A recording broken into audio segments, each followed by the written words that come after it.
As part of a concerted diplomatic outreach, an Indian delegation comprising members of parliament is currently visiting 32 countries to assert India's solid resolve against terrorism and to build global consensus around counter-terror action.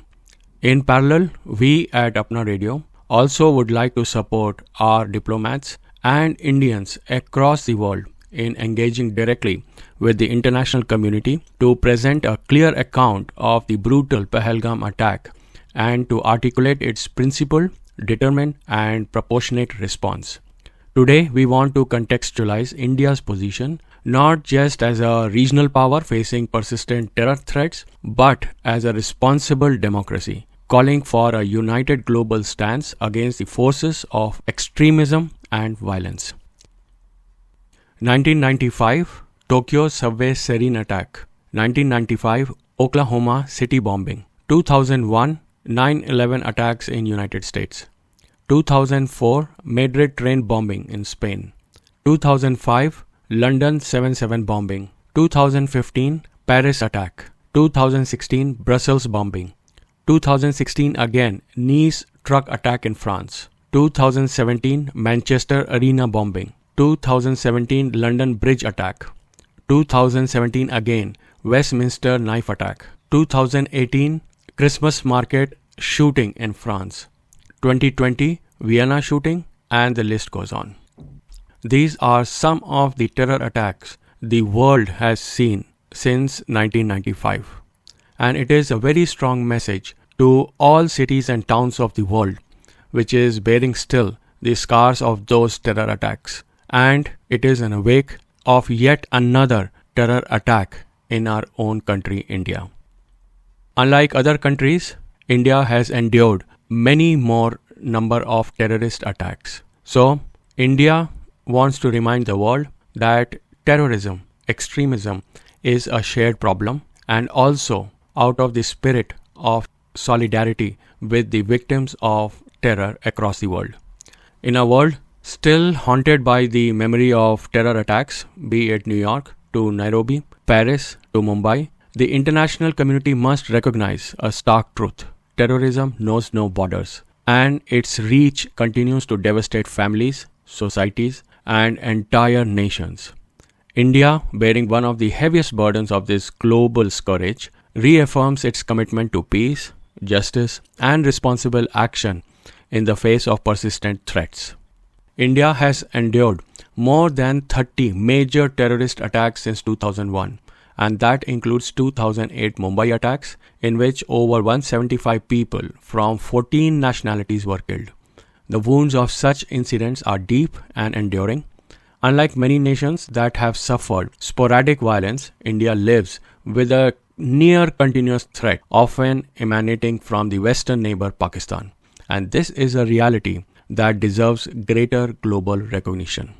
The Pahalgam attack is yet the latest tragic reminder in which 26 innocent civilians, 25 Indians and 1 Nepalese were murdered. Not just a violent act, but a premeditated attempt to fracture India's social fabric.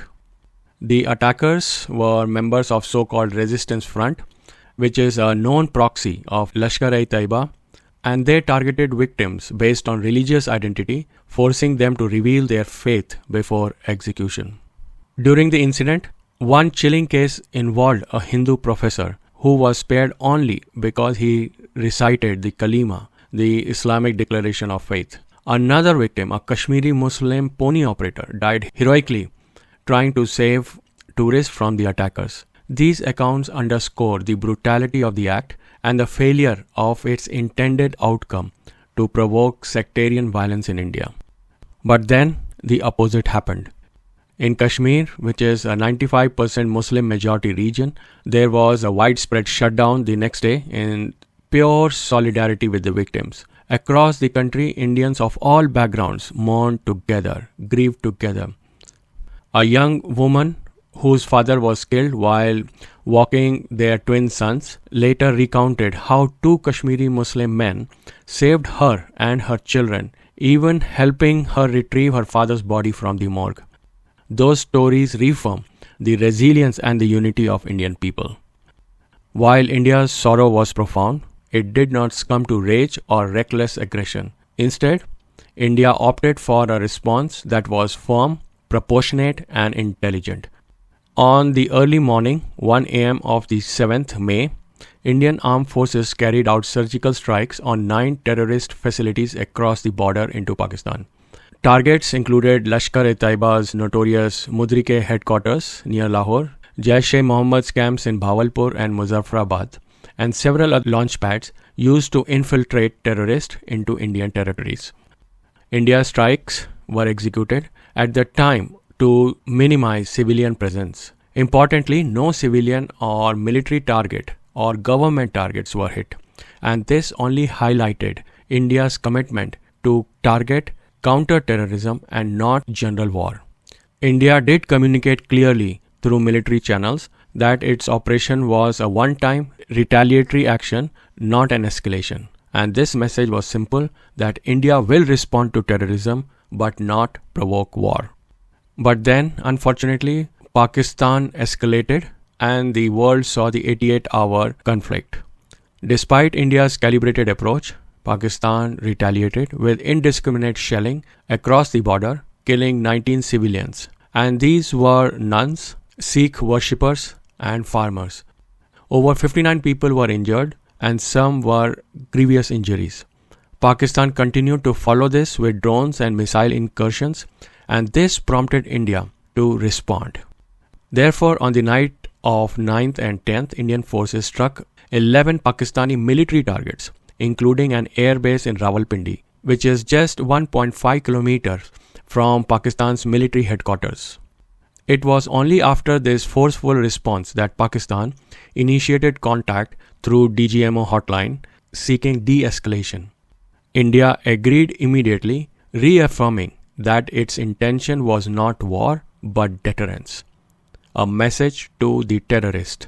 Of course, the 88-hour conflict left scars and sorrow, particularly among civilian populations. Yet it demonstrated India's solid resolve to protect its people, balanced with a measured and ethical military doctrine. The resistance front, which claimed responsibility for the Pahalgam massacre, is a front for Lashkar-e-Taiba, a group designated as terrorist organization by the United Nations, the United States, and the European Union. India did submit detailed dossier to the UN Sanctions Committee in 2023 and 24 earlier, warning about the front's activity. Yet, international inertia persisted, and that's where the global culpability exists. Worse, at Pakistan's urging and with China's support, the UN Security Council's press statement omitted any mention of the resistance front, and this act of deliberate omission betrayed the very principle the United Nations claims to uphold. The world must ask, are diplomatic gamemanship and the geopolitical alignments more important than justice for victims of terrorism across the world? As anybody's observation, India's position is not aggressive, it is assertive. It is not about vengeance, it's about justice. India continues to advocate for a comprehensive global convention on international terrorism, which unfortunately is stalled at the UN for decades now. India asks for greater sanction enforcement against terrorist organizations and their state sponsors. And India firmly appeals for an end to the politicization of counter-terrorism in multilateral forums. Today, the Indian government, the opposition, civil society, media, they are all united in this cause. And therefore, India seeks support, not sympathy from the global community. India seeks cooperation, not conflict. And India seeks clarity, not complacency against terrorism. Despite the bloodshed, India's pluralism, unity in diversity remains intact. A country of 1.4 billion people, representing all major religions and hundreds of languages, did not fracture in the face of hate. That is India's strength. The story of Kashmiris mourning Hindu victims and Muslims saving Hindu children represent the true India, a resilient India, inclusive India, and a strong democracy. We may have our problems, our own share of problems, our internal problems. We may have differences of opinion. But then today, India is a face to the world of a strong nation, of a strong democracy. India's message to the world is clear. Terrorism cannot be defeated by one country alone. It requires collective resolve, coordinated intelligence sharing, financial crackdowns, and the moral clarity to call out sponsors of the hate without fear or favor. That is India's appeal. If you see the list I had read out earlier, terrorists seek to sow chaos and division. And when communities stand together, when government act responsibly, and when the world refuses to look away, terrorism fails. India's response to the Pahalgam attack and the unity of Indians offer a clear blueprint for global resistance to hate.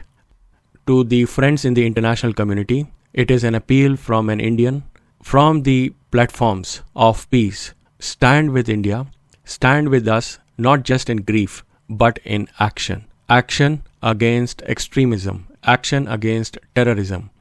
Let us all unite in defending the values that terrorism seeks to destroy. And let's stand together for freedom, dignity, peace, and human solidarity.